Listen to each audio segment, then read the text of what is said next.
In this video, we're going to show you how you can extend Loadit by creating your own functions and plugging them into the software. Functions play an important role within Loadit, and the software comes with a number of various different functions built in. But what if you have some specific requirements that are not catered for by the built-in functions? Well, that's when the extensibility of Loadit can allow you to create your own functions and plug them into the software. In order to extend Loadit, you need a .NET editor. I'm using Visual Studio here, and the first thing you need to do is create a new class library project. I'm going to call this Loadit Extensions.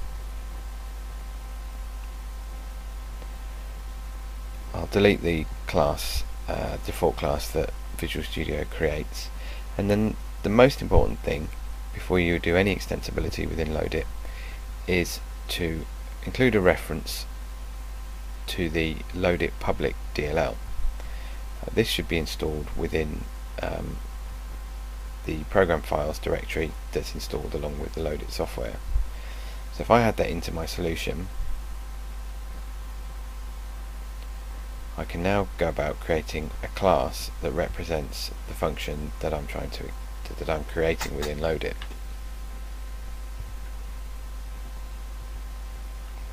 I'm going to call this class convert miles to kilometers.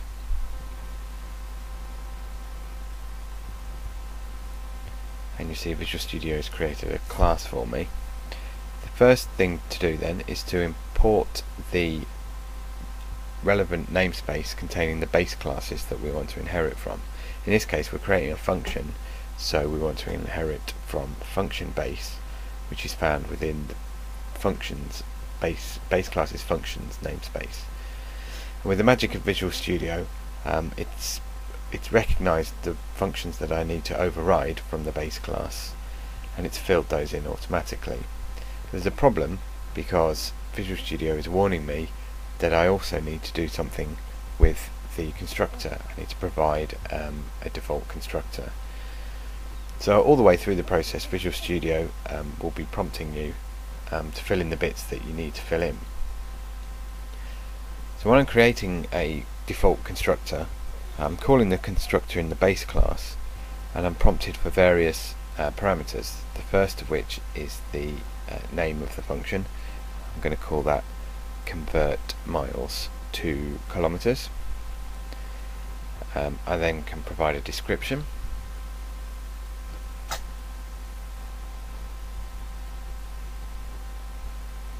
I'm going to put converts. This function converts miles to kilometers.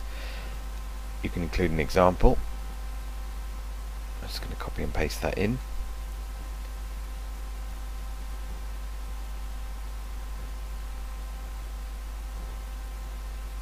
And then I'm going to define a category for this function. I'm going to call this my custom functions. And lastly, I define the signature of the function that I'm creating. Now we'll see where all of these have a role within the main Loadit application a bit later on. But for now, Visual Studio seems pretty happy with what we've done. So the next job is to define the inputs and outputs for the function that we're creating. Rather than call inputs.add, there's a nice convenient method called add_input, where you can pass in the name of the function, name of the input. First input is just going to be called miles, and we're going to want that to be passed in to our function as a decimal.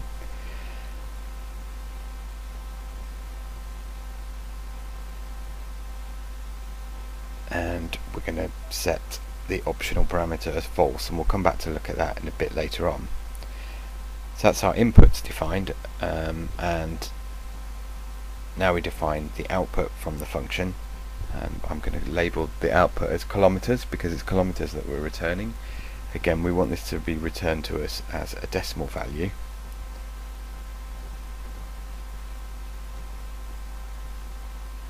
And for now, we'll just specify this as an output parameter. that's great. That's our function constructed, and our inputs and outputs defined. So with that in place, we can set about implementing the logic for our function, the actual calculation that we want it to perform, and then every time this function is called, for each row that's being processed by Loadit, this subroutine calculate will be called. So it's up to you to put in whatever logic makes sense for that function, knowing that when it gets called, the inputs, any inputs that you've asked for in the constructor, will be populated and passed to you, or fully populated.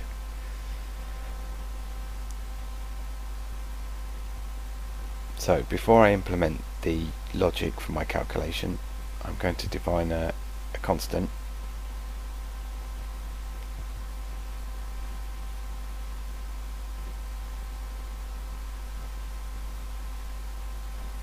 and that constant is going to represent the number of kilometers, the conversion rate of kilometers to miles. So with that constant defined, I can then start implementing the logic in my calculate function, and all I'm doing is setting the output value equal to the input value multiplied by the constant that we defined above.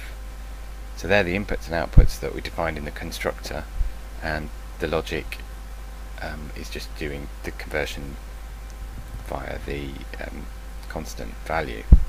Now, one thing to watch out for is that you can't guarantee necessarily that your input value is going to be not null. So most of the time it's worth putting in a if statement to just check the value that you're being passed, so that you don't end up having trying to operate on a null value. And in the case where I am passed a null value as an input, I'm just going to return a null value back to the output. So with all of that done, the next thing to do is to build the DLL.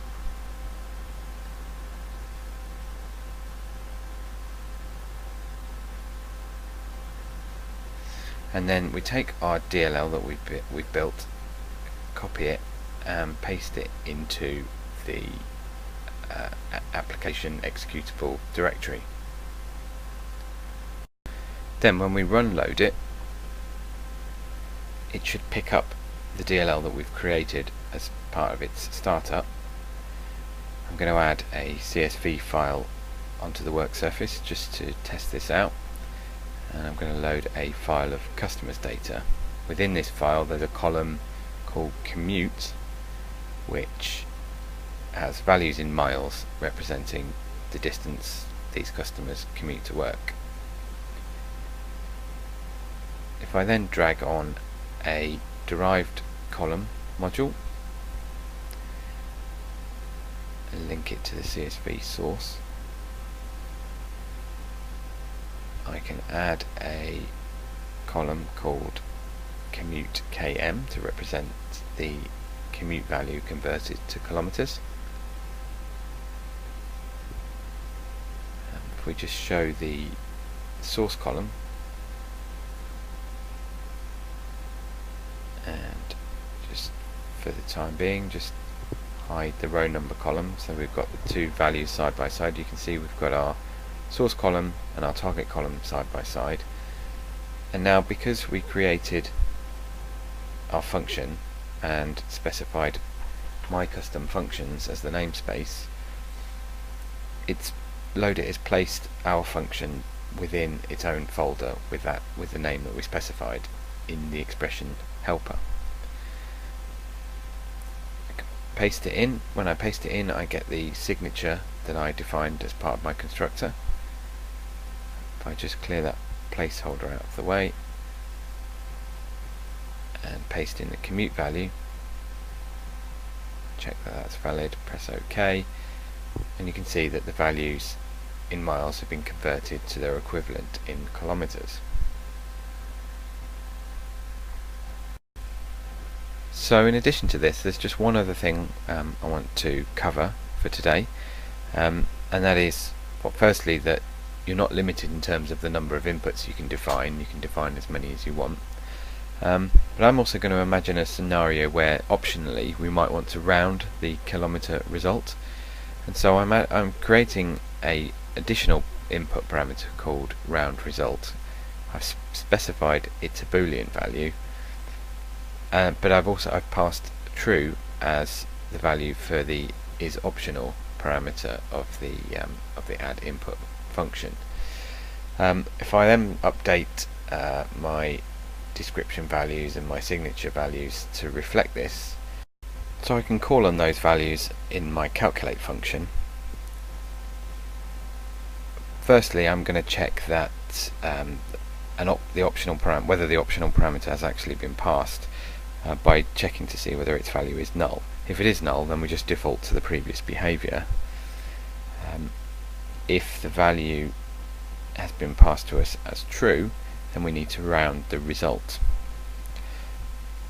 Obviously, if the value is passed to us as false, then the behavior is as it was before, unrounded. When we are asked to round the result, then we can just call round on the calculation that we're doing. We build the DLL and place it into our Loadit application as before. Afterwards, you'll see that we can apply the function as before, and it still works because the parameter is optional. We can pass false as a value, and the results stay the same. But when we pass true in, the values are rounded as expected, and then we can take the optional parameter back out. So that's just a very quick illustration of how you go about creating your own functions to plug in within Loadit, and all of those examples are available to download as part of the developer SDK. Hope that's been useful. If you want to find out more, have a look at our website or get in touch.